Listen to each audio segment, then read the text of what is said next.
Okay, normally on Valentine's Day, we all get the candies, we get all of the sweet stuff that, our other halves love to just indulge in, go to the movies, food, dinner, the whole night, right? But today we're going, I'm going to take you guys on a trip.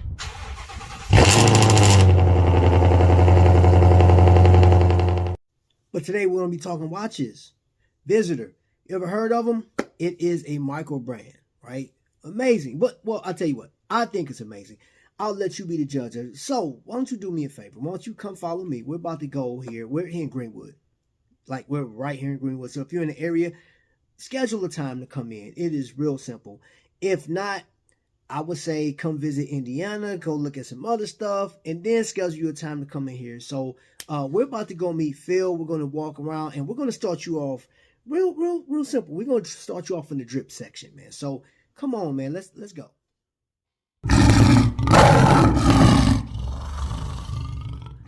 Phil, let me ask you this, man. Yeah. You call this your drip corner, right? Yeah. So, the inspiration. Tell me, what am I looking at here? Well, that's just the visitor watch co apparel, so I thought it'd be funny to take a play on the word drip and put a Dolly melting clock in that corner. Yeah, I like that. I like that. So did you set this all up yourself? I did, yes. Yep. Yeah, the whole place is sort of arranged on a crosshair. So you walk in the door and you immediately have this display case, the primary display case, right, which sort of crosses the room this way. Okay. And then you have these carpets which align with the center of the room and the center of the windows, and so there's this progression from display case to the presentation area. It's all on a center line, right? And this table here is mirrored by the chandelier, so you have the pyramid and the chandelier. Oh, okay. Sort of gotcha. Like this. In my mind, it's like this progression from sort of dream to reality, right? With a physical object, like a watch. Okay. And but the crosshair, the reason it's laid out on a crosshair is because all of my watch dials feature crosshairs. I noticed that on the dial. I noticed Yeah. that. We're going to get into that, man, because you have a very interesting take on design when it comes to these watches. Yeah. So I had a question. This right here. Yeah. What was the inspiration behind having this? So this is like I call this like the sketch to steel cabinet. So this sort of walks you through my process of making a watch. So down here you have little snippets from my notebooks, and I just do all sorts of sketches of watches and hands and dials and cases, and eventually I will land on something that I like. And when I find that, then I'll move on to 3D modeling. So I'll build it in CAD on the computer. If I still like the way it looks on the computer, then I'll move on to 3D prints, like these cases here, and see how that design feels in physical space. If I still like the way it feels like on the wrist in physical space, then it moves on to, okay, let's make some actual engineering drawings. So then up here you have technical drawings of cases. And from there, then it moves on to taking those engineering drawings and finding people to make those components. And so then there's all these finished and prototype components of actual watches. I'll tell you what, I was impressed on the last open house that we went to. The gem, yeah, I have not come around to gems yet for my own designs. I like this design though. Yeah. I've seen some out there with like gem indices, like little diamond indices. If it's done very subtly, I think it's okay. At this point, I'm already just I'm locked in. The watches are amazing, but this is something I've yet to really experience, man. I've been to Microbrand events. I've been on Invicta cruises. But this had a different vibe. So I want to sit down and really just kind of pick the brain of the mind behind visitor watches. Okay, we got Phil here, and this is my personal piece right here. And Phil, what do you have on right now? I'm wearing the Linden Midnight. Midnight. Okay. Yep. All right. So, walk me through this piece. So I actually got this from Kokomo Watch Company, and I love the design. I love everything about it, but I want to hear from the master. Yeah. Walk us through this watch, man. What was the inspiration? Yeah. So this is the Duneshore with a snowfall dial. Yeah, the Duneshore is my first design, and it remains my most personal design. So I grew up in Northwest Indiana, in the shadow of Lake Michigan, where we have there's a whole bunch of nice sand dunes, and so that was a huge part of my childhood, was going to the sand dunes. And so when designing my first wristwatch, that I was just inspired by that, like that sort of formative landscape, and so that's where this sort of sweeping, undulating case sides comes from, is inspired by sand dunes. So this whole mid case has this sort of reference to sand dunes. On the back, the case backs are actually curved in two directions. So north south, you have this this curvature that sort of fits the natural curve of your wrist. And then if you look down the lugs, east west, there's also a curve through the midline there. And if you look, like these sides of the case are sort of pulled up away from your skin. So what that does is, when the watch is sitting on your wrist and you sort of flex your wrist, those pressure points have been lifted up away. So the watch can just sort of float there. You have this curve north-south, and you have this curve east-west. As you move, you're not going to be digging into the case.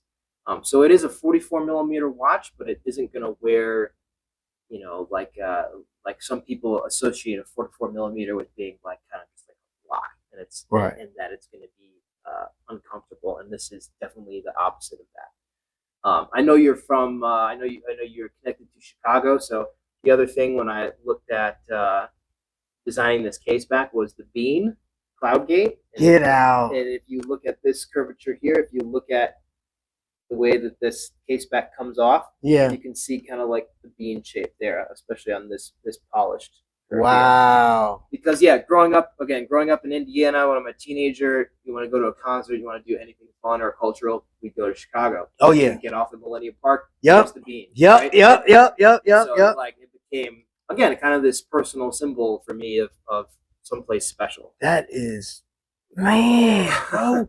So, you know, like I'm gonna share this with you. I had a conversation with some other collectors, watchmakers, and stuff like that, and they said that you have just like, you're very enthusiastic about watches. So, I mean, I have to ask, man, like, what was your first love for watches? Like, what really drew you to want to do this in the first place? Yeah, you know, I mean, I didn't grow up being a watch collector. I grew up a car guy. My dad was a car guy, and I went. Cars you got over there? Yeah. Ford GT, man. That's your car? That's the dream. Oh, okay. I was there. Me and my dad went up to Detroit for the Centennial. Yeah. When they introduced the Ford GT in 2003, and that's been it ever since. So that's the number one dream car. Wow. to try and get one day. Still a ways to go. We're not quite there, but you know, who knows. But yeah, so I you know, cars and watches share a lot of similarities in that you have this mechanical side, right? You have to have this correct fusion of mechanics and art. You know, you have to have you know, engine that works well, suspension that works well, all these mechanical engineering aspects. But then it also has to have this sort of emotional connection, this design that's going to convey some sort of concept or make you feel some sort of way. To fall in love with a car, and a watch is the same way, where you could have, there are watches out there that I think of as like spec sheet watches, where it's like, yeah, I mean, this offers a lot for the money. It's got this movement, it's got this sapphire, it's got whatever, but I don't love it, you know. And I'd be willing to pay a little bit more for a watch that I like, have some sort of emotional connection with, than one that has like the absolute best specs, but it leaves me cold. right? Right, And, right, and right. so I think once I later on in college, I discovered mechanical watches and was kind of like, wow, like yeah, again, everything that I love about cars is also present in these objects, but at a much more manageable scale for an individual, right? Like it's a lot easier to collect watches. It's a lot easier to make your own watches than it is to go build your own car or have a giant barn full of cars or whatever. What do you want people to know about your watch? Yeah, I mean, again, the beauty of microbrands is that we're trying to sell, most of us, so somewhere in the hundreds of pieces a year as opposed to thousands or even millions. So it's kind of like kind of analogous to like the microbrewing scene. We can afford to do things that are a little bit wacky as opposed to selling like always the Coors Light of watches. So it just depends on the individual. If this speaks to you, that's awesome. If it doesn't, there are 100 other microbrands out there doing something else that's unique in a different way that maybe resonates with you. But to me, that's what's so fun about particularly the microbrand market is there's all this self-expression, and you can be on the hunt for something that speaks to you that isn't going to cost like a fortune. So for me, the other big influence on this watch is writing and my love of writing. And so that the hands are inspired by fountain pen nibs as sort of a nod to that. And the dials have a semi-gloss finish that's supposed to look like wet ink. And then there is this crosshair element that sort of looks like a written line. And on the hour hand, there's actually a little slit right towards the end, just like on the tines of a pen nib. And as you reach the quarter hours, that slit will go right over that black crosshair and look like the pen is actually writing. Like Wow. Written a line. Wow. Wow. Okay. So you just gave, man, dude, that is crazy. And I was looking at it, bro. Right. And it's like, okay, I can't wait. Oh man. So there's so many levels outside of, because I'm gonna tell you this. I love watches. I love them, man. And this year alone, I've just like went nuts on watches. I went above what I should have. But the thing about like when I came in here that drew me to your watch is it was the design and then the dunes, because I remember driving in where we weren't supposed to, but four-wheeling on the dunes, and like there's a part of dunes we walk down that is steep. You're like, oh, I got it. And most people fall. Yeah, and this one steep, if you've been to the dunes, you know exactly what I'm talking about. But the thing about it, man, like this watch is one, I don't have a lot of leather straps. I'm more of a bracelet type of guy. Yeah. But this just goes. And then I see that you have some other straps over there. So of course, ladies and gentlemen, I'm gonna have to get me a strap before I leave because this thing is a strap monster. I'm sorry. This thing can go with anything. So absolutely, the Snowfall dial in particular is just like a white out dial. So you can, white. You can pair that with any color you want. Yeah. I see that the maroon that you have over there. I'm gonna have to get that before I leave. So, but yeah, that was the biggest thing. Was I have to be honest, man. I know every watch is not a good fit for everybody. Yeah, and sure. There's a theme to every watch, so to speak. And some people have experienced it where like, well, I don't know if this watch fits me. So this is what I wanted people to know who you were, right? And hear your story and look at your design. I do want to know that the visitor name. What did that? What did that come? How did you come up with that? Yeah. So there's really two reasons for the visitor name. The first is that whenever you are in a situation where you sort of feel like a visitor, or you're thinking of yourself as a visitor, be that just going to a new restaurant or a new town or because a new country, in some way that means that you have gone outside your comfort zone, right? You've ventured outside your norm in some way. And so for me, sort of quitting my normal engineering job and starting my own watch company was very much venturing into the unknown. Feeling like a visitor.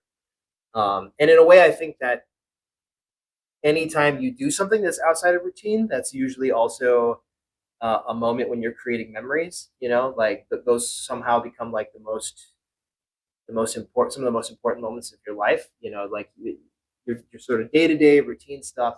That's like not the things that you tell people about, right? Those aren't your stories. It's when you go on vacation or you go someplace new and discover something. It's when you're out being a visitor in some way. And the other reason was that, you know, sort of quote unquote locals can tell that you know, a visitor is sort of not from around here, and I wanted my design to replicate that. I didn't want to make another homage piece that was sort of a blend of the major players, right?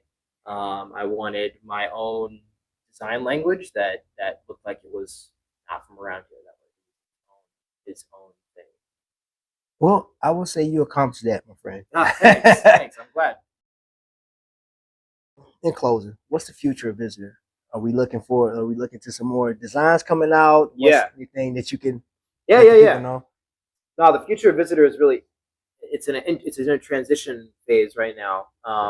I want to be making designs at a faster rate, and that has led to efforts for some vertical integration because the design cycle going through a lot of the Asian suppliers just takes way too long. I want to shift towards more American manufacturing and even smaller batch manufacturing than what I'm currently doing, and be able to produce, you know, instead of hundreds of a design, maybe do 50 or just 100 of a particular design, but then have like a catalog of 6 or 7 per year. Gotcha. So that's the goal. That's what I'm working towards. There's been progress on that, but there's still a ways to go in terms of getting there.